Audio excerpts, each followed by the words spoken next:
Yeah, it's like, bitch, I'm just sitting here. Like, I'm just waiting on you. You called me. I didn't call you. I just threw myself over by the window for nothing. Yeah. Just staring out into the abyss, just be like, this is great. This is a great show. Better lighting. Guys, ladies and gentlemen, welcome to another edition of Get Realism's podcast. I am your host, Adam Chase Rennie. It is just me today. It is just your boy. Just, steering the ship here. Christine is on set as we speak right now, doing her thing, working as a first AD. We talked about it a little bit on last week's episode with Lauren Locks, who is writing and directing said shoot. So yeah, she's doing her thing. But today we have a near and dear friend, a co-author of the Get Realism's book, production designer. There's many titles: badass, god of art, goddess of art. Whoa, God, let's know, knock it down a couple of notches. let's Batwoman. No, we are with the amazing and wonderfully talented Kellie Penna. She is the co-author of Get Realisms, the book. You can get it now at getrealisms.com. And she's a working production designer here in Austin, Texas. And Kellie, how long have you been in the industry for now? From the very beginning, like starting off just being a PA or go for whatever, probably I think 6-7 years now, maybe 7 years. Okay, almost a decade. There isn't like an official start that I remember. It just once you start working, it just happens. Yeah. So I think around 6-7 years. So you've done. You told me you've drawn though for a really long time. Like you like drawing, like you do sketches and whatnot. Has drawing sort of manifested itself your way into production design or art department stuff, or has it been sort of like the opposite? It's just you sort of found art department in a separate entity. Well, I mean, ever since I was a kid, just kind of, I'm one of those people who's always doodled in like the margins of a notebook, like in class and stuff like that. When I was a kid, if there was ever in just a normal class some sort of drawing or art project that was just like a kind of a throwaway assignment, I would work way too hard on it when everybody else would spend like 10 minutes on it. So it was always there, but I never really focused on it. And it was one of those things, I fell into art department. It wasn't something that I actively sought out. It was just once I worked on set, that was the department that made most sense to me. Like I could figure things out with just like the things around me in someone's apartment, of how to make it look better and stuff like that. And drawing, like little art skills like that always come in handy when you do art department. So like, because you have to like make signs, make brochures, Photoshop skills come in handy. If you're a carpenter, those always come in handy. It's just like one thing feeds another. So it's fell into art department, and from that, working on set, started talking to Christine about lingo, and this idea of a book came along, and then next thing you know, we have a book. So yeah. And how long did it take you to draw the book? And you also wrote the book. Did you also co-write the book?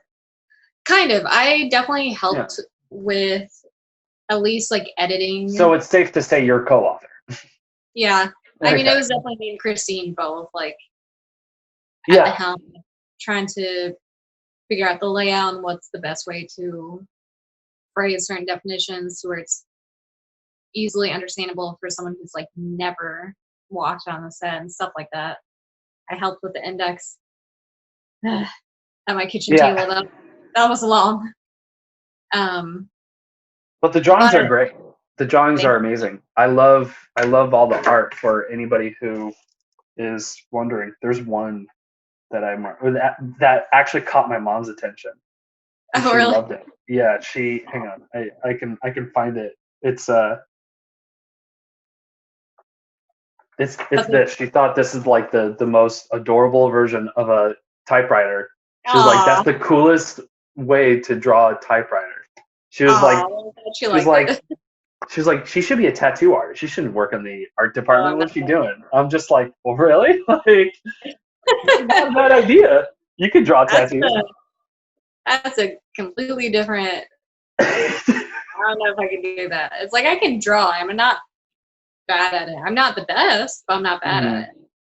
And back to your question, I Christine and I would always say it took like a couple of years for me to do all the drawings, but going back and Yeah. looking at the dates, it was actually 3 or 4 years because I was doing either a part-time or a full-time job at the time, while doing the drawings and then doing film gigs, and then I Right. went full-time in film and I was still doing the drawings. So it took a while. It wasn't like So a Get overnight. Realisms, yeah, it was a part-time thing when you guys can collectively come together in a very small, finite time at a time. That's cool. That's rad. I've been now like doing storyboard drawings, and Mhm. I've I failed miserably. Like I told myself, like I remembered, I'm writing the feature. Everybody knows about this at this point, unless no one listens. Then in this case, I'm just repeating myself. But I'm writing a script, and I drew my first storyboard. I drew my first storyboard as an action scene. It's the opening scene to my script, and I realized very, very, very quickly in how hard drawing is, because I literally jumped right in as if like it was like I'm back from like sixth or seventh grade when I drew doodles on my notebook. Talk about drawing doodles in notebooks. That's what I did in my Yeah. whole, actually high school too. So like I would have to channel myself back to 2011 Adam, and draw you know what I think I could draw, but it's mostly Dragon Ball Z characters. What the fuck do I know? So I had to, so I drew. I got the job done, but it's Yeah. complete garbage drawings. Like they're not good.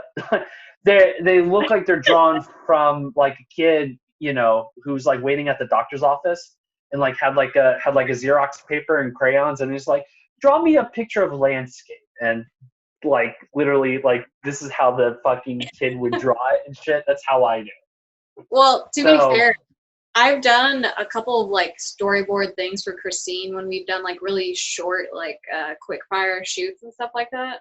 yeah, And at first, like those I don't put a lot of effort into because it's more of just like getting placement of the actors, like the shot, like just like very basic stuff. But yeah. I start off strong, then by the end of it is just like chicken scratch just because I'm tired. Because I have to do it real fast on the second because, of course, Christina's like, oh, can you do this for me in the next 5 minutes? I'm like, what? Yeah. Okay. Yeah. Wait, draw an So, entire scene?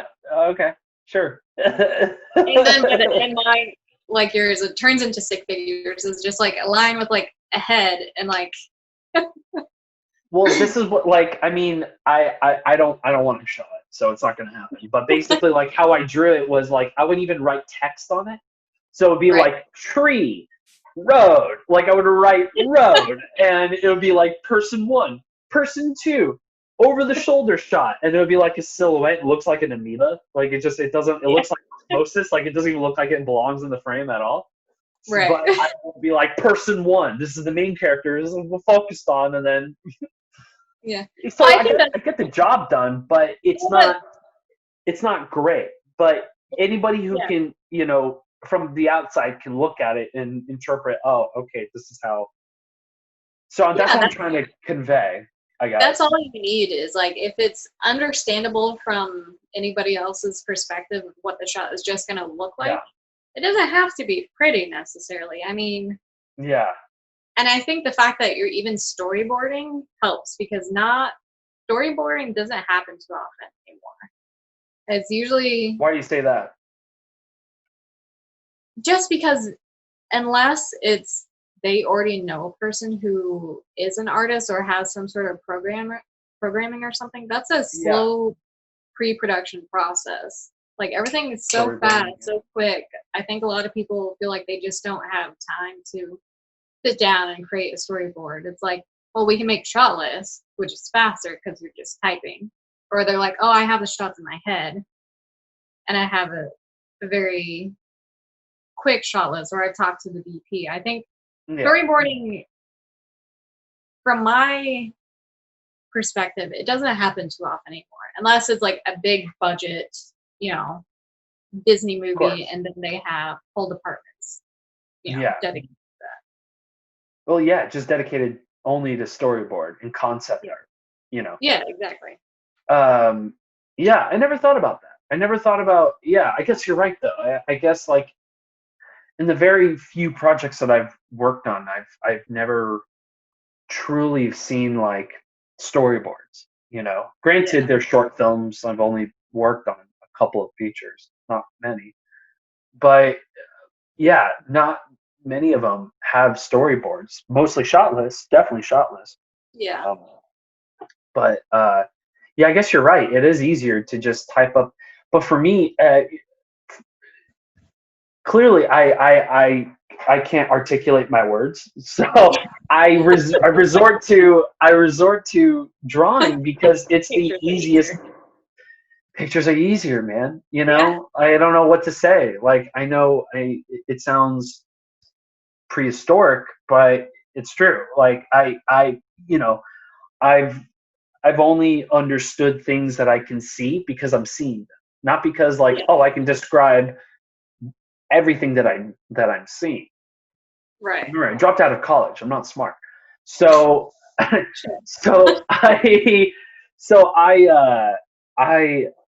resort to these storyboards, and the reason why I did storyboard in the first place, because at first I didn't want to.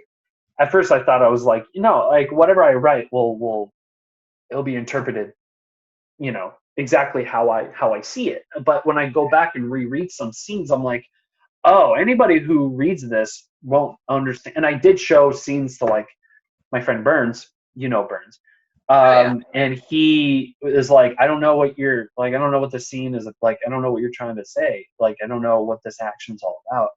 So when I go back to, let's say, storyboards, even though I'm scribbling and I'm writing down like this is supposed to be a tree, I'm still I'm still creating that picture that I see in my head.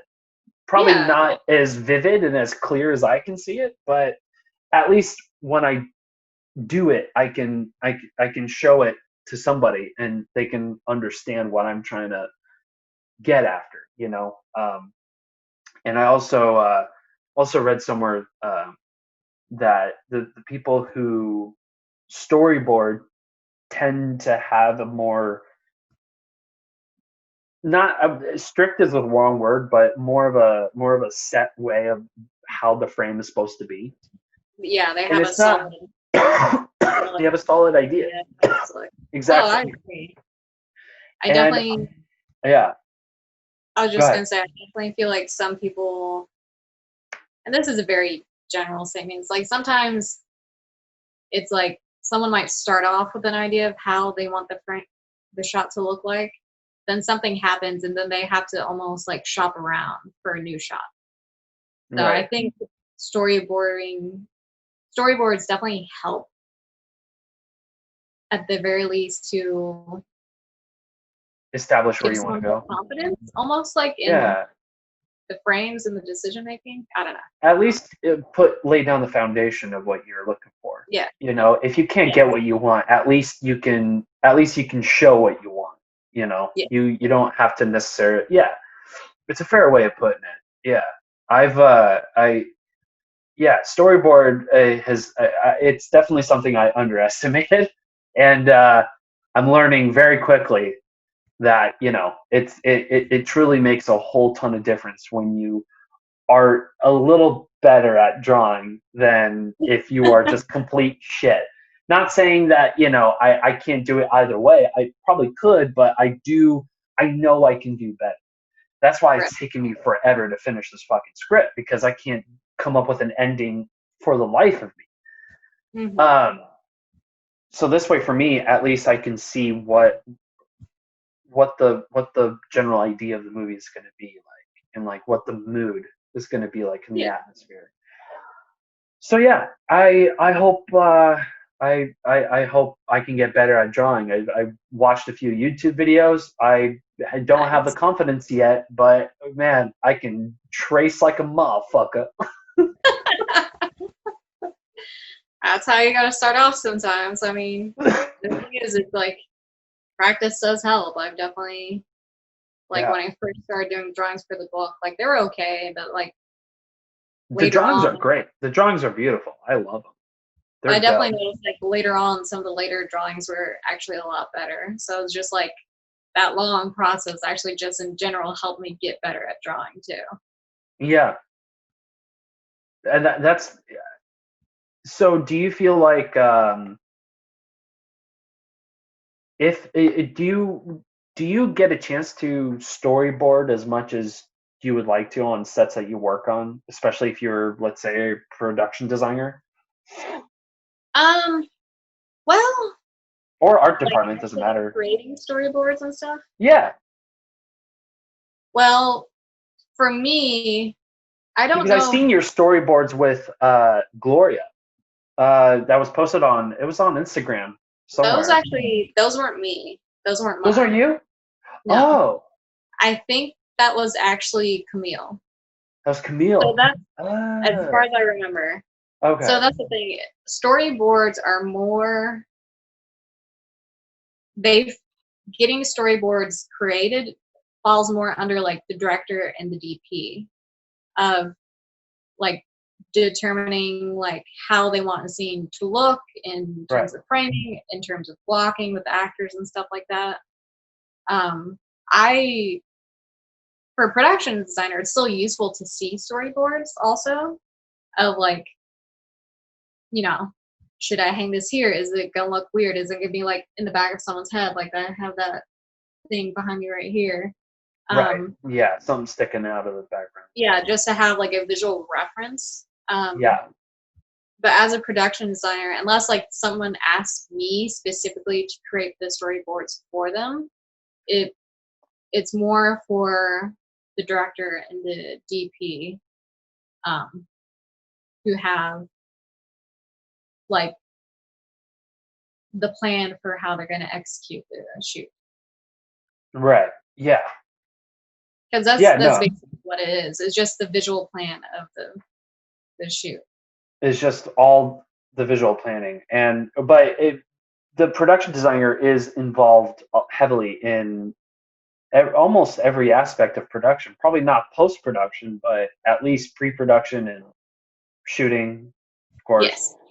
Yeah. There, that's like 2/3 of the of your job is is to pre-plan, visually storyboards and lay out locations and Yeah. know which way camera is going to shoot, which direction, X, Y, Z. Mhm. And then during the shoot, you're heavily involved, like you said, like in terms of problems that may arise. Like there's just some cases where you won't get that shot that you have drawn on the storyboard, or that is written, or that's clearly supposed to be there, but it just inevitably wasn't. You sort of have to adapt and think creatively in terms of especially in a time crunch. When Mhm. you're facing, like, you're going partial through your day. Um, and for those of you who don't know, working with Kelly on the set is absolutely awesome. It's a treat. It's an absolute treat, because you see the gears working in this lady's head, firing out all cylinders, working as fast as she possibly can, and she can set a room to whatever you need in no time. It's crazy. it's absolutely nuts. It's almost like you're a teleporter. It's just like, you tell me like, you just start on one thing and you tell me, and I'm just, a PA. I'm just, there on the sideline.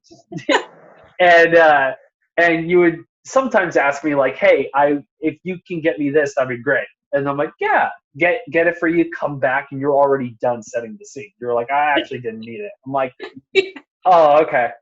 All right. Yeah, You're that's like, the I thing. figured Like, it out and I didn't need it. And I'm like, great. it's like you have to move fast. I mean, Yeah. that's the thing. If you're taking too long, I'm not going to wait, honestly. And it's nothing personal. Yeah. It's one of those things that's like I just don't have time to take a second to pause. Like if Yeah. I can do But it myself, I will. so I want to ask you, what to you, and it could be a movie, it could be anything. What do you feel like sets the precedent for good production design? Like, is it does it does it start with pre-production? Does it start with, like how the script is written? Of course, it's how the script is written, how well the script is written, of course. But like I'm talking about, I guess, like in terms of like, what production design have you seen that you've taken for yourself and you're like, this is literally my blueprint on everything that I do for production design? Or it doesn't even, if there's not a movie that you can think of, it could be anything, you know.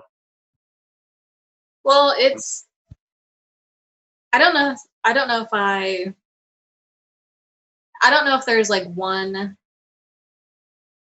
If there's a plan. few, yeah, Like there's never like one style. As a right, production designer, you get thrown into anything. So, yeah, with Gloria, I did a period piece with what was it? A couple others. It was sci-fi. I mean, it's been drama, it's been comedy. So there's never one blueprint of like, I guess in terms of style, because you have to adapt to whatever the script is. yeah, But and the thing is, I don't get to work under other productions designers too often. I need to do that more often just to see how other people work and how they operate. It definitely a good design definitely starts with pre-production. I've been on enough indies to where I can work on the fly, no problem. But when you have time and room and budget to breathe and really think things out and cherry pick, those props and set dressing pieces, that helps a lot. yeah, It's amazing how much it just makes it that much better looking when you have that space before the shoot to work things out ahead of time and even work out problems and have backups and work out the color palette and the correct timepieces and stuff like that. But I guess and in terms budget of, plays a big role in it too, right? Yeah, I know, and that's a shame. It's like I feel like there's such a thing with the art departments, like we're always asking for more money or something like that. But it's it does seem that way. Yeah, it's hard whenever it is. It's so it's hard. like there's nothing free anymore. Like everything does cost money, and like all the little extra details you have to pay for. I mean, unless like you have the hookup. Yeah, if it's a specific prop that you would want to, yeah, but those come far and few between, right? So you Right. would have to buy all that other shit, Yeah. and no one pays attention to the background anyways. Yeah. But I guess in terms of like one of my favorite like movies or TV shows that have like a great Sure, yeah. production design, I guess would be Penny Dreadful. The Oh, yes, first 3 seasons with Ava Green is just yes, beautiful. The fact that they really nailed the like kind of Victorian Gothic, um,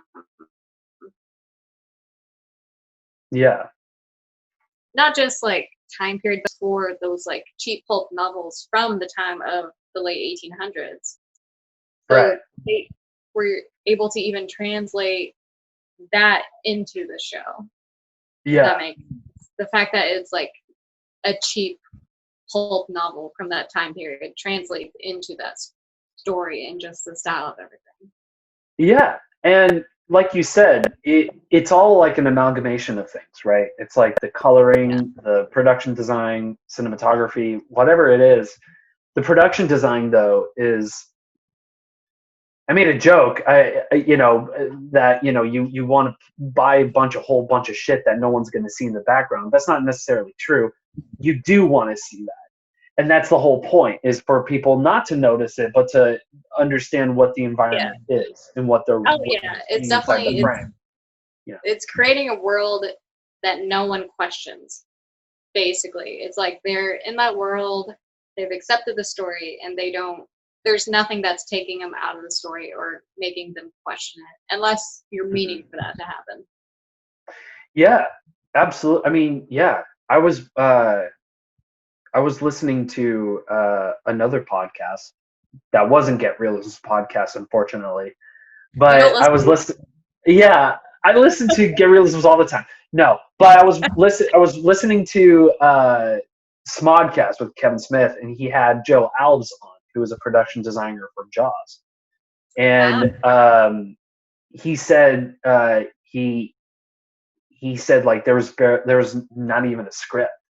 It was like there was an idea that we want to make a shark movie, but he actually didn't know. He never seen a shark before, so he just drew what he thinks a shark would look like, and he just ended up drawing like a seal, like the first set of storyboards. He had no idea. He had no idea what he was drawing. So after further and further research, they come up with the script, and they Joe Alves goes through their production design, and he had trouble every day, like in terms of the shark, in terms of the weather. And he said we had filmed in Martha's Vineyard, and he said all these day shots are supposed to be beautiful, nice, sunny, bright days. He was like, most of the days we were shooting, they were all fucking rainy. Everything was raining. Everything was just like terrible fucking weather. And the shark malfunctioned all the goddamn time. So they had to do cutaways of the shark, like there's supposed to be like a one long shot with Jaws, but just because of time and purpose and the mechanical shark just wouldn't fucking work, they had to do multiple cutaways from the shark. So they were like, we ran into all of the problems on that set. But I watched that movie again like 3 weeks ago or like a month ago with my mom, and I forgot how amazing the production design is on that film. And I never took it for granted. I never really understood it until like the fourth or fifth time I watched it. I'm like, yeah, Amity Island does, like, it looks like, it doesn't look like Martha's Vineyard. Martha's Vineyard, looks like any other beach, but Amity Island looks like a beach that like came from like a comic book or something. It looked really nice. It looked really cool, and of course, with Jaws and all that, and all that. Yeah, and all that.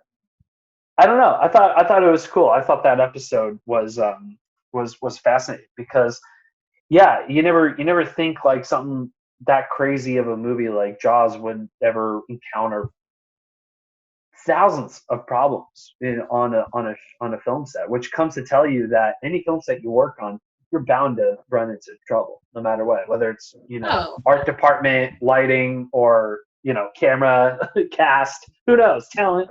Act of God. Act of God. Yeah. I mean, that's the thing. It's like you can, speaking of pre-production, I mean, you can plan down to a T, but I mean, bad things can always happen on set no matter what. And sometimes you're just gonna be like, oh well, keep moving. Oh well. You just have to do what you gotta do in the little amount of time that you have. Yeah, that's cool. That's awesome. Is there a new thing that you've seen that tickled your art department fancy? That you watch it, you're like, whoa, great art department, fantastic set. Well, I have to get right. I guess the most recent one, part of it. Okay, there's two, and they're both Yeah. fairly popular shows, which is fine. Who cares? What We Do in the Shadows, both the movie and the show. Yeah.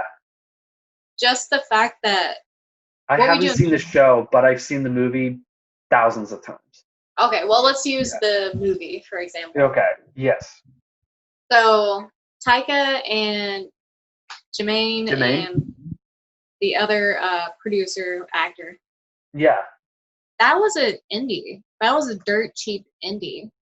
And that's the thing. I saw an interview with Taika Waititi, and he said, you know, the guys from the special effects guys in Lord of the Rings lived out, you know, New Zealand at the time. So they literally went to them to see if they could get any things for free from those guys.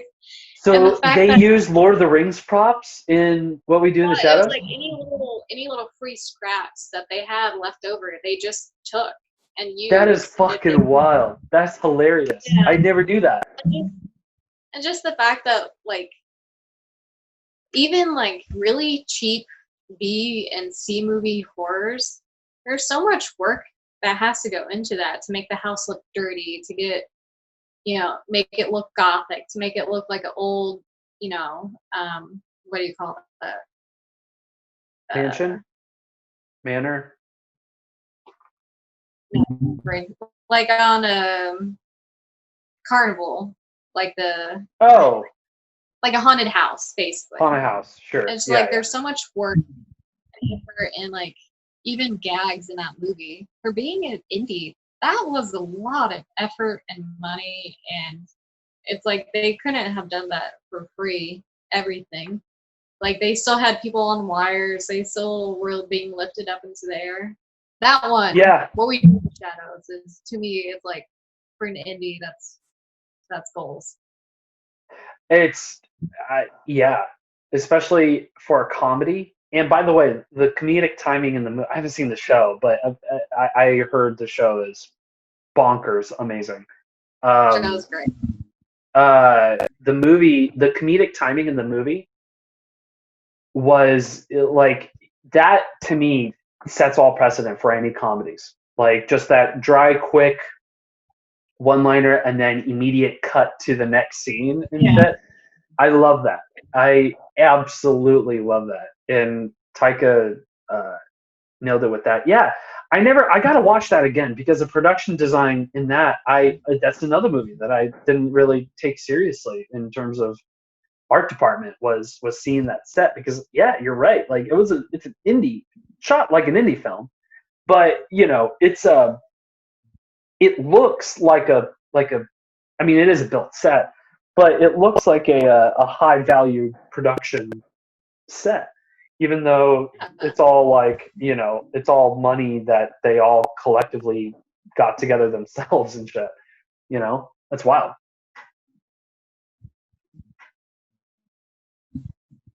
Well, and that's another one. Right? Like, I think they also said they had a loose idea, but they didn't have a script for that one either. Oh, really? They just had kind of like a loose idea, and then because a lot of what happens, it was just ad-libbed in the scene. So they would take some stuff and like go from there, and then take other stuff and like go from there, and just made this story as they went along. Yeah. Which has to be a little stressful. It will, yeah, absolutely. I mean, there's so many. I'm now trying to think of like other films that I've seen that I'm just like, what has been like amazing in terms of production, like production design. And I watched Blade Runner 2049, the sequel to Blade Runner. Oh yeah. Have you seen it? It's fucking gorgeous. Holy shit. Like that movie from beginning to end was like a sci-fi painting. It was nuts. Yeah. Yeah.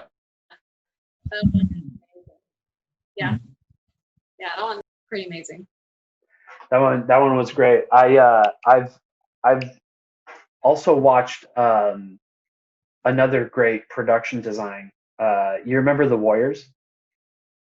I've actually never seen it. It's a great little indie film. It's about a bunch of gangs that take over Staten Island, or they're trying to get to Staten Island. Like one group is trying to get to Staten Island. They're trying to like escape from. It's almost like Escape from New York, but it like Escape from New York had a bunch of gangs and stuff. It's a fun movie, but when you watch it, definitely watch the production value in that because they shot with no script and they shot it like just with like abandoned amusement parks that they're not supposed to go into and shit. Yeah, like it's fantastic. Gorilla. It's a yes. I definitely recommend watching that. Yeah, you and Russell will especially love that movie. I think to me, but yeah, I get we are about 45 minutes in. We can take this puppy for a landing. We no one likes us. We don't have any questions, but we could actually. I have a couple of questions for you still. Okay. For you with so when you prepare for a job for any set, do you first when you read the script, do you first read the script if you like you do you go through and highlight like what's your process in terms of production design or art director? Like what's your process of going through a script, handed a job, and what's your first step in going about uh, art directing? Well, you got that part right. You read the script. Yeah. Yeah. Just Okay. period. You don't. Great. You just. I always try to just read it flat and like not do anything with that first. Just like read it to see, because usually I don't know how it works for a lot of other people, but whenever I read, I usually see what's happening in my head. If Mhm. it's has enough in the script to give like visual cues. Right. So I just kind of read the script blank, and then I usually talk with the director and talk about the style of it and to see if what I'm seeing in my head is different from what's in their head. Gotcha. Because I mean, that's you definitely kind of want to at least meet in the middle of the two. If Yeah. not, like make sure you're both on the same page of whatever it is. Right. So that's the main thing is like talking to the director to see like, all right, do you have a specific style? I have these ideas that when I was reading it, I was thinking of. Even some directors are big on color scheme of like working out a specific color scheme to even introduce and not just like the production design, but maybe even the lighting and stuff Mhm. like that. And for me, because Pinterest is free and I'm cheap, with some projects I create Pinterest board just to get like with Gloria, I created Pinterest board just to get not just like photos of like specific objects that I'm gonna buy for the shoot, but like the sounds so pretentious, but the feel of Yeah. Well, the theme. Yeah. I was going to say the theme and the feel of period. yeah. Yeah. And then from there it's like kind of dividing, it's like props, going through the script again and you know highlighting what props there are, highlighting if there's any specific locations that's addressed or set dressing, like Hershey through her green purse, stuff like that. Right. um, then after that it's before the shoot, all the hard work of like shopping and sourcing and renting and making and all that jazz.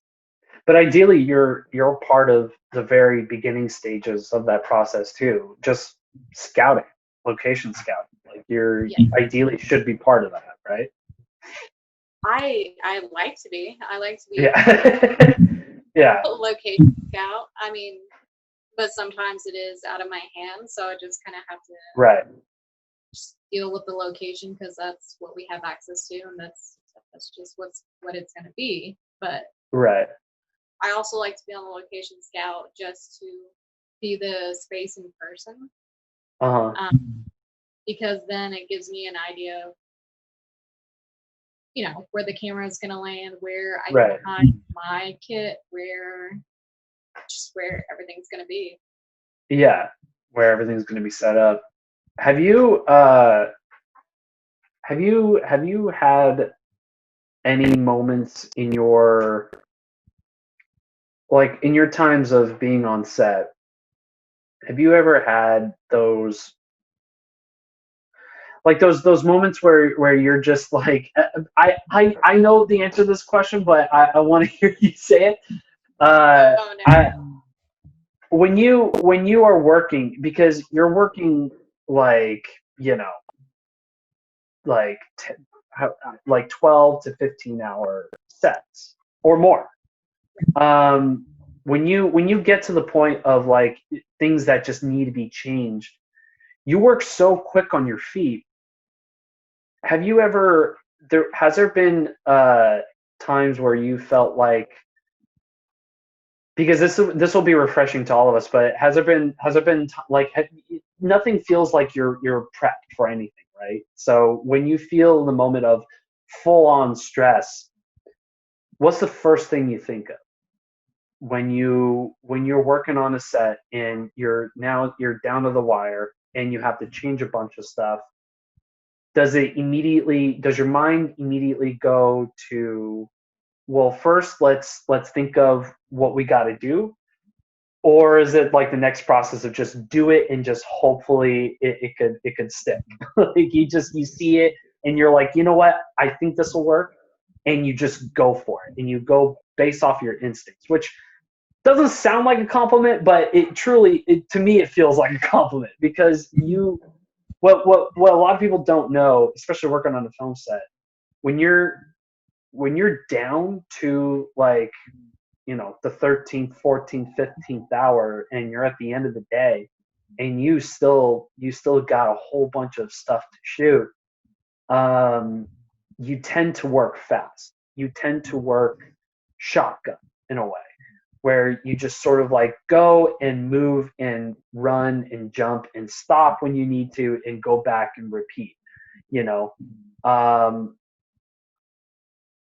do you feel like you work well under pressure in that type of situation? Um, Because I think you do. I hope I do. Yeah. Usually it's just because like if I'm ever stressed, I think I tend to just like keep it all internally and just try not to let it read on my face, even though I'm sure it does. Yeah. Um, and usually whenever it's like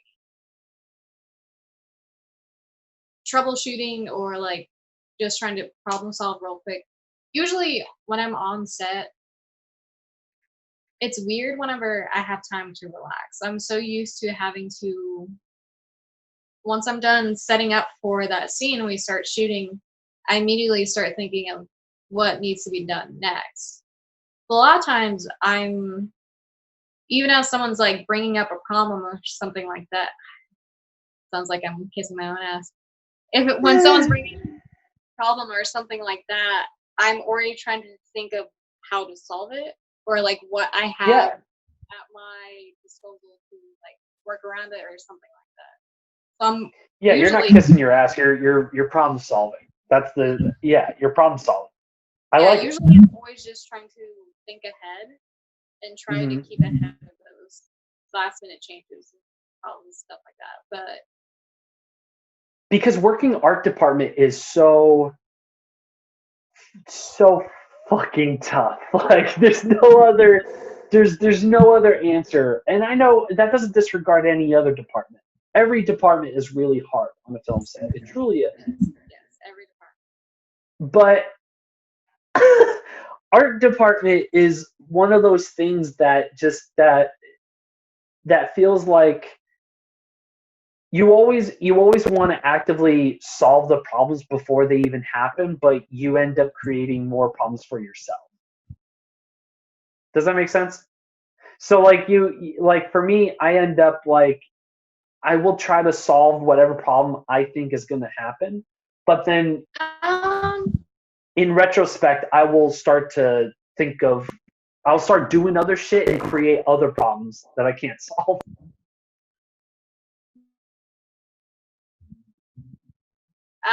well, I think a lot of that just comes with experience overall. I mean, it's not like that hasn't happened to me before, or I just like, oh, Right. I don't have this thing in my kit. I guess I won't do it. But now I have it, Yeah. you know. So Right. a lot of that just comes with experiences. Like you asked, like if I think I work well under pressure, I think I'm getting better at working well under pressure. It's like it didn't start off that way. I think I've gotten better, and hopefully I can still get better at working under Yeah. pressure.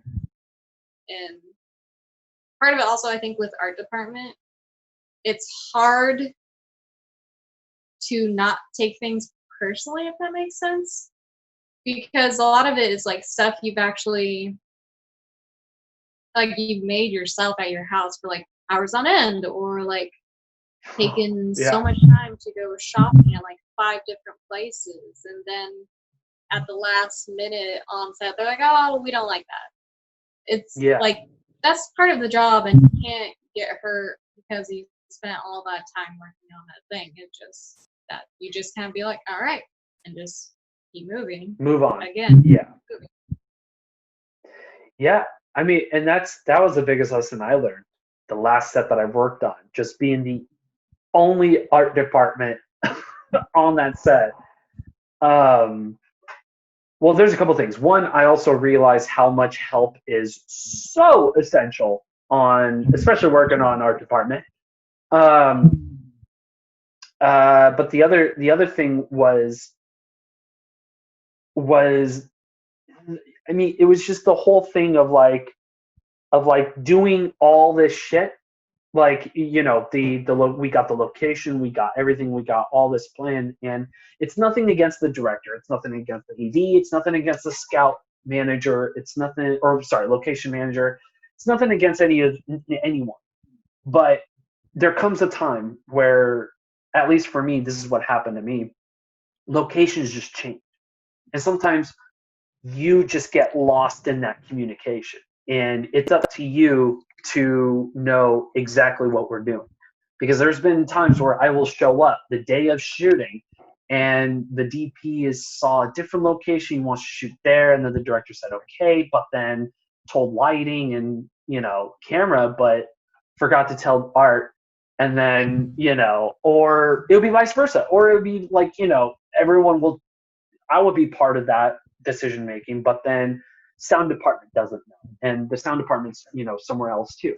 So it's an amalgamation of things. But lo and behold, I had to work at such a fast rate in such a small little fucking time. You know, like I had 5 minutes to go at 150 miles an hour and dress this cabin exterior shot that's supposed to look like it's 1860s Civil War time period. Best of luck to you. Oh, and by the way, you got to move this giant modern refrigerator. Yeah. Have fun. Yeah. You know. That's why I've also, at least, yeah, I've had experiences similar, not the exact same, obviously, but that's also why I've developed a habit of being on set and eavesdropping on conversations. Because I'm That's like, what I'm doing now. Yeah. Uh huh. Yeah. yeah. You just slide into their fucking conversations. You gotta do what you gotta do. Yeah, So I mean, yeah. Sometimes like, I'm just like listening in, and then I'm like, all right, they're changing. Yeah. I quickly realized how quickly and how fast I eavesdrop, because I feel like a psycho ex-boyfriend. Like, I'm just like, you know, like they're just trying to get away from me, and I'm like, you guys are not including me in your conversations, and I don't appreciate it. You know? So yeah. Well, we do got a question now. We got a question. It's from Abigail Johnson. Shout out to Abigail Johnson. Thank you. She asked, how long have y'all been working on movies? And what is your favorite type of film? Well, I've only worked on movies for a very, very brief amount of time. But Miss Kellie motherfucking Penna here has been working on movies for damn near a decade. So, you know, she's been rocking that film life for damn near a decade. 7 years, right? I think so. Around 7 years. Yeah. Oh, fuck. Yeah, that's scary. You're working. You're still an active production designer here in Austin. And we also have another question too on Instagram. I almost forgot about. What's your favorite movie though? What's your favorite type of movie? Oh yeah. Well, you start off first, and then I'll find this question. Sci-fi. Sci-fi is always Sci-fi? my favorite. Yeah. I would say sci-fi. For me, it's I don't know what it is, but I think as I get older, I have a deeper appreciation for westerns. I like westerns more now as an adult. You know, like I watched Good, Bad, the Ugly for the first time after watching it like 15 years ago with my dad, and my dad loves that movie, and I finally watched it and I understand why dads love that movie. It's so, I mean, you know, but I grew an appreciation for it, you know, regardless about prejudice. That's, you know, there's plenty of that in the films and stuff like that in terms of, you know, racism and sexism and none of that other nonsense. But other than that, it's great. Yeah.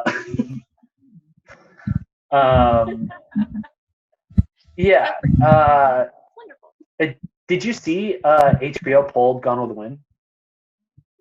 No, really, I didn't know HBO had Gone with the Wind on there. Honestly, They had Gone with the Wind, and they pulled it because of there's slavery in it. You know, so they pulled it. How do you feel about that? I mean, it's a historical film. You know, like a lot of history with that movie, right? It's kind of like Wizard of Oz. You know. yeah. I mean, I don't know. It's one of those things. It's like I see why they pulled it, and for a good reason. But Especially in this day and age right now. So this time we're living in, it's more appropriate to not watch Gone with the Wind. By the way, Gone with the Wind is 3.5 hours long. So yeah, best of luck to you. yeah. I mean, I feel like it's one of those films. Like, I wonder if it could be just used as an educational way, as ways not to depict, you know, racist stereotypes. Well, here's the thing, because I watched Gone with the Wind in my literature and film class in high school.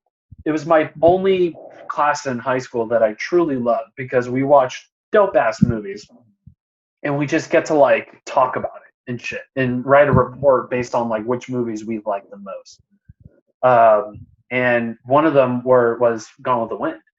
And it was like the teacher was like, now the historical perspective of this film is completely obtuse to what we think of nowadays. Like, we don't think about slavery, we don't think about racial prejudice. Like, that's just a no-brainer thing. Like, we don't think about that because, you know, we don't like it, no one appreciates it. But during that time, it was normal, and like that had to be explained to us, and like why during that time. So for me, the educational purposes for that film, I completely agree with.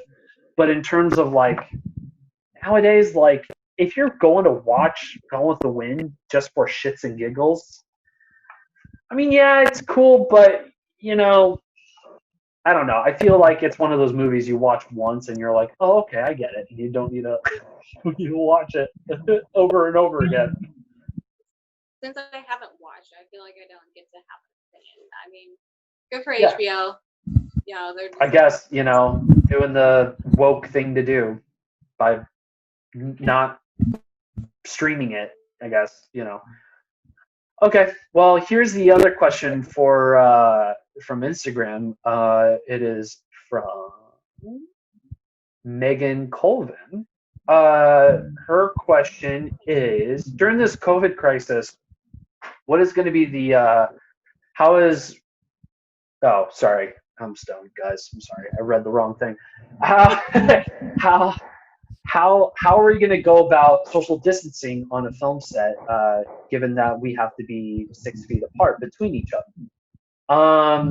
And I answered the question already, but I want to give your two. I want to get your 2 cents into it. How what I've read is it's going to be like what we talked about before we started the show. It's going to be like a lot, just very few people on the set, like damn near like a skeleton crew, meaning like, you know, 1 or 2 people per department, I guess.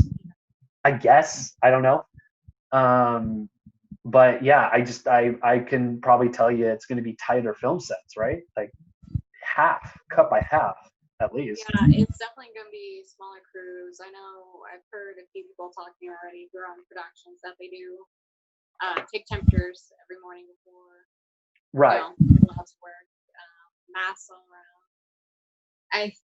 And my instinct is going to be like from being a set dresser, production designer, whatever. It's going to be one of those things like every department is going to have to almost like take turns inside the location if it's a small location. It's almost like, all right, let's have, essential personnel only do a walkthrough. All right, is this the shot? Okay, let's get the gaffer and grip in here, and like production designers step out, that's their stuff, productions. Something's got to be like almost like a revolving door of like, all right, tag the next person in so they can go in and work, and then they can step out. So in my mind, if it's like a small location for like indie shoots, it's gotta have to be a lot of like communication of like taking turns and whose turn is it next and stuff like that, and making sure your stuff is prepared, that you're not taking too long of like eating up too much time on set. Yeah. Going your 500th take on one specific shot because it's not quite right yet. Yeah. That makes sense to me. Kind of sucks though, don't you think? Like, I don't know, like with these sets, like the whole social aspect of it, like it's like a congregation of nerds, like nerd summer camp for us. You know what I mean? Like we're able to like talk amongst each other and shoot the shit and have fun. Yeah. Feels like now. Okay, what do I know? I'm not working on the film set right now, so I think Christine would be the better answer, better person to ask this question to. But yeah, I guess it's strange now that I don't know if, like, because the whole social distancing thing is great, and I think we do need to take precaution, but it's kind of like the whole fun thing about being on a film set is the whole intimacy with talking to your friends and shooting the shit, and in between shots, like, you can goof off and do your thing, and then when you have to go back to work, pictures up, we're working again. Yeah, it's going to be an interesting time nowadays. It's gonna. I don't know how it's going to be, but I do hope that this whole social distancing thing is not going to go on for years, because your boy needs a hug. I know. I like that congregation of nerds. That's the perfect description of like a film crew. Yeah. But yeah, I think that is the thing that's kind of a shame, is like we all thrive off being around each other because we all love doing this. So it's gonna be hard not like immediately running up to like someone I know and be like, oh. Yeah, it's like you want to run up and hug somebody, and you're like, hi. Yeah. You can't even shake someone's hand. You just have to just be like, hello. Yeah. But then I get inside my own head. I'm like, oh, this person hates me. He or she didn't hug me and shit. So this person fucking hates my guts, you know. Yeah, it's strange times, but yeah, it's going to be an interesting world, but I'm just excited to get back to work. You know what I mean? Like, whether we're going to be, it's going to be a commercial or whatever, or Christine's feature. Who knows? But I definitely miss being on set. That's for sure. But I guess I don't have any other questions. I think we're good. We're good. Yeah. I mean, unless you got something to say, Kelly, I ain't got nothing else. Yeah, no, my dogs need to be fed. That's all I can say. Oh, okay. Well, let's get your doggos. Let's get your doggies fed and end this motherfucker. You guys, thank you for tuning in to Get Realisms podcast. We appreciate you. Go to getrealisms.com, get the book, follow Kelly at what's your social medias? Kellie Penna on at Facebook, but what's your Instagrammers? Instagram is Cat Penna, cat with a K, and then Penna, Penna. And also, we have posters now too. GetRealisms.com. Get your posters, get your book, there's shirts now, right? There's shirts you can buy. Apparel, you guys, you can get yourself some clothes. You guys, do yourself a favor, pick up a book, pick up a poster, GetRealisms.com. Follow Christine Chen, Moth to Flame Films, youtube.com/Moth to Flame Films. Tune in next week for another episode of Get Realisms. This has been it. I'm gonna end it here, and it is what it is. Okay, so thanks, Facebook. It's short and sweet. Short and sweet. Thanks, Facebook. Okay, well, we're done streaming on Facebook, so that's it.